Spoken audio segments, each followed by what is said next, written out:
Hello, I'm Saint Lucia and welcome to the HTS Epoll. It's your opportunity to weigh in on the most pressing issues of the day. Saint Lucia, over the past 2 decades, has seen a disturbing increase in violent offences, particularly those targeting vulnerable populations. Capital punishment remains on the statute books, but its implementation has been suspended. This has ignited public debate. Proponents argue that it would serve as a powerful message, potentially deterring future violent crime. Conversely, opponents raise serious concerns about the morality of state-sanctioned killing, the risk of wrongful convictions, and the lack of conclusive evidence that it effectively reduces crime.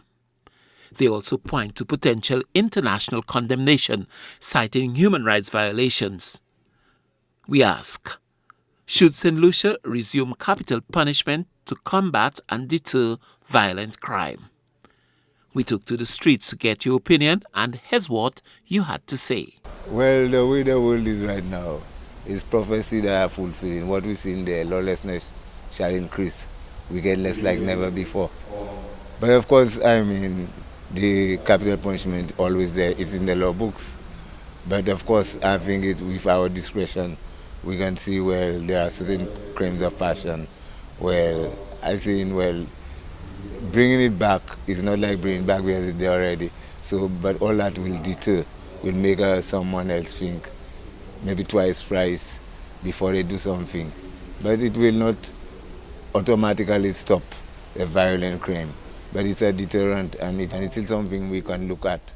But look in like even the states where sometimes you get man on death row and they execute them, whether by shock or, they shock them, So it still happens. But at the same time, all these things have to do with how we look at the law and how we look at justice and how we look at our society and our people to go forward. But I think we have to look at the capital punishment in the real sense. It can help. Because tout moun ka moun inutile. Le yon mort, l'autre kay porte la vie ou esprit. Pour obéir. I'm a firm believer of law and justice, and I believe the law must have its full weight on those who traverse the law. Capital punishment is one very serious issue world over, and I believe it's opportune at this time that we begin to making sure that the law is upheld and kept. And I might say that I'll slightly swing towards this favor. My pendulum would swing towards bringing back capital punishment because of the quality and type of crimes that have been committed right now. It is very brazen, and people don't seem to care.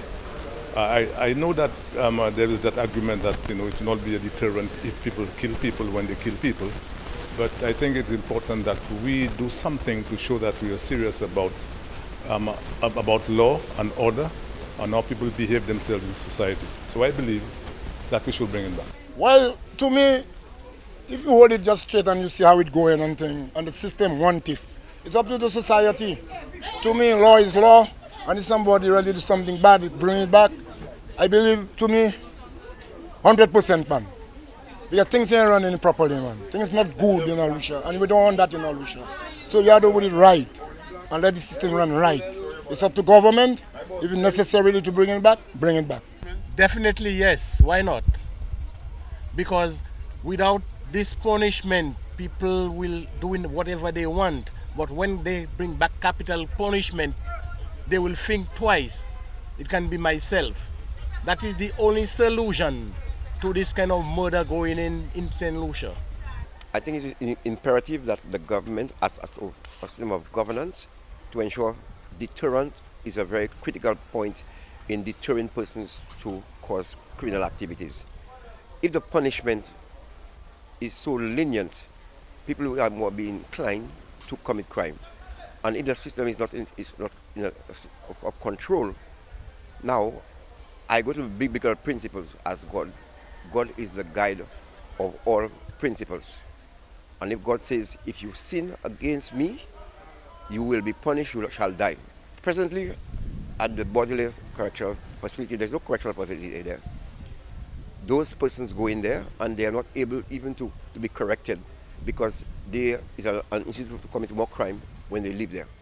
And I'm saying to the government, can we just engage civil society in a discussion as to how we move ahead with correcting crime? Yes, of course, we have to bring it back, because the kind of crime these guys committing now is really out of hand. So we need to bring some kind of punishment, so at least they'll think twice before they commit the crime. Now to our new discussion. The spectre of gun violence casts a long shadow over St. Lucian society. Authorities and society writ large, confronted by escalating firearm-related crime, are searching for effective countermeasures. One proposed strategy, a gun amnesty, while not new, has elicited vigorous debate.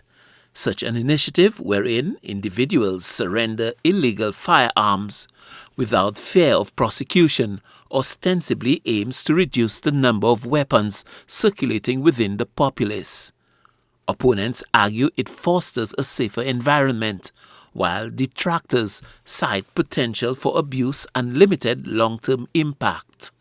So we ask, would a firearm amnesty in St. Lucia significantly decrease gun violence? Remember, our Epoll team is always on the go to get your responses as well. Watch the HTS News Force from 7 p.m. for the results and the new discussion.